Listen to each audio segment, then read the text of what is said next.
Alright guys, we are looking to do full system replacement on this unit back here that services the second floor. We were actually just out here less than 2 months ago replacing the first floor unit. We're down in the basement, just off this finished space. Got combustible air grills there. The unit that's sitting in the back is 14.5 inches wide, 40 inches tall. Got a 4-inch flue right there. This return drop is 10 by 25. Comes down, flares over from this seam to the floor is 34 inches. Right now, between the furnace and the return drop, this is exactly 7 inches here. However, obviously, we're going to go from a 14 to a 17.5.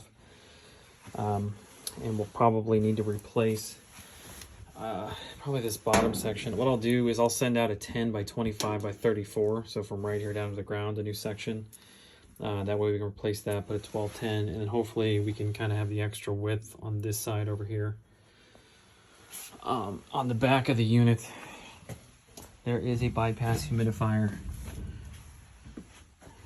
back here, which the water line for that is splitting off from here.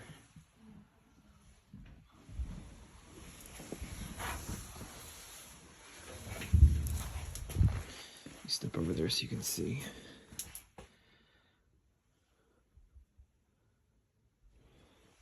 Drains for everything are in between the units, right down there.